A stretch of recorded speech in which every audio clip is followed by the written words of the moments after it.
عمران خان کی لیڈرشپ میں انہوں نے ایاک نعبد و ایاک نستعین کی بنیاد پہ اپنی جماعت کی بنیاد رکھی اور اپنے آپ کو اس سفر پہ گامزن کیا جس سے کہ اس ملک کو حاصل کرنے کے لیے جو بنیادی ہدف تھے ان کو حاصل کرنا مقصود تھا۔ انہوں نے آ کر رائٹ اور لیفٹ کی سیاست کو سائٹ پہ کر کے رائٹ اینڈ رانگ کی سیاست کو شروع کیا۔ یہی بیانیہ جو کہ ہم لے کے چل رہے ہیں آج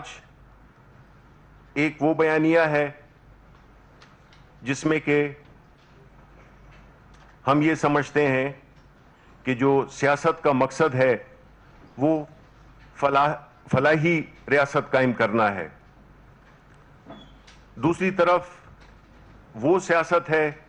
جس میں کہ ذاتی مفادات کا حصول ہے۔ ہم یہ سمجھتے ہیں کہ پاکستان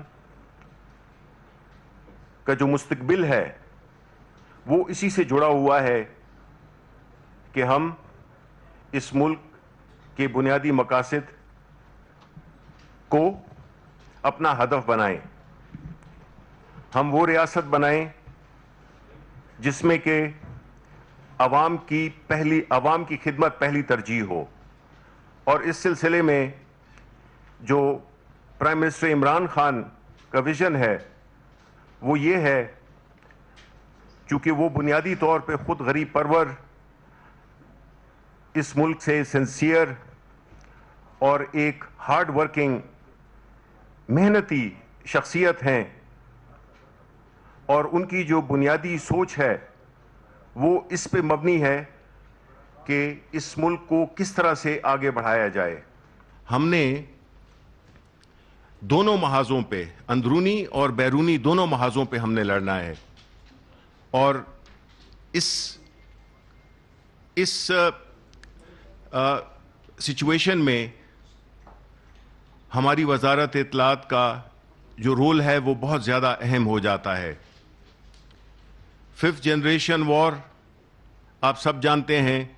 کہ وہ اس وقت چل رہی ہے۔ ہمارے دشمن ہر طرح کا نقصان ہمیں پہنچانا چاہتے ہیں، ہماری اکانومی کو ڈسٹرائے کرنا چاہتے ہیں، ہماری جو ملک میں ہے نا امیدی اور افراتفری پھیلانا چاہتے ہیں۔ اس چیلنج کو نپٹنے کے لیے ہم یہ سمجھتے ہیں کہ ہماری وزارت اطلاعات پرائم منسٹر عمران خان کی قیادت میں اس جنگ کا بھرپور مقابلہ کرے گی۔ ہندوستان کی ایک سٹیٹڈ پالیسی رہی ہے کہ پاکستان کو ڈپلومیٹک آئسولیشن کی طرف دھکیلا جائے، تنہائی کی طرف، سفارتی تنہائی کی طرف، اور ہماری کوشش رہی ہے کہ ہم پاکستان کی ایفیکٹو ریپرزنٹیشن کریں، کیونکہ آپ نے دیکھا کہ پچھلے 5 سالوں میں سابقہ حکومت کا بیشتر عرصہ ایسا تھا کہ آپ کے ملک کا وزیر خارجہ ہی نہ تھا، تو بہت سے آپ کی جو نقطہ نظر ہے فورمز پر وہ پیش نہیں کیا جاتا تھا۔ اگر آپ ساؤتھ ایشیا میں دیکھیں کہ پاکستان نہیں، جتنی ممبر سٹیٹس ہیں وہ ہندوستان کے جو ایکسپینشنسٹ ڈیزائنز ہیں اس پر انہیں معترض ہیں۔ پاکستان تو کہتا ہی رہا، لیکن آج جس شد و مد سے چین ہندوستان کے ایکسپینشنسٹ اور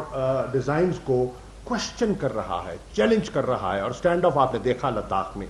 وہ آپ کے سامنے ہے۔ نیپال آج جس طرح جو بالکل ان کے پہلو میں تھا، جس طرح آج ان کو کوشچن کر رہا ہے، ان کی پارلیمنٹ کے ریزولوشن آپ کے سامنے آئے ہیں، آپ کے سامنے ہے۔ بنگلہ دیش جو ہمیشہ ان کے کیمپ میں تصور کیا جا رہا تھا، اور جب سے یہ سٹیزن امینڈمنٹ ایکٹ آیا ہے، NRC آئی ہے، اور جب سے انہوں نے کہا کہ بنگالیوں کو دیمک سے تشبیہ دی ہے، تو آپ نے دیکھا کہ ایک سرد موہری وہاں نمایاں دکھائی دے رہی ہے۔ تو ساؤتھ ایشیا جس سے وہ ہمیں آئسولیٹ کرنا چاہ رہا تھا، آج ہندوستان کو ایک نئی نظر سے دیکھ رہے ہیں. ہم نے جو ہمارے درینہ تعلقات تھے ان کو ایک نیا رخ دینے کی کوشش کیا. مثال کے طور پہ چین آپ کا ایک دوست, آزمایا ہوا دوست, آپ کی ان کے ساتھ ایک اسٹریٹجک پارٹنرشپ رہی ہے, عرصہ دراز سے رہی ہے. ہم نے کوشش کی ہے کہ اپنے نئے حالات کو سامنے رکھتے ہوئے اس اسٹریٹجک پارٹنرشپ کو ایک نیا جو ایک اکنامک پارٹنرشپ میں کنورٹ کریں, from a strategic relationship to an economic partnership, کیونکہ ہم سمجھتے ہیں کہ ہمارا ایک شیئرڈ آبجیکٹو ہے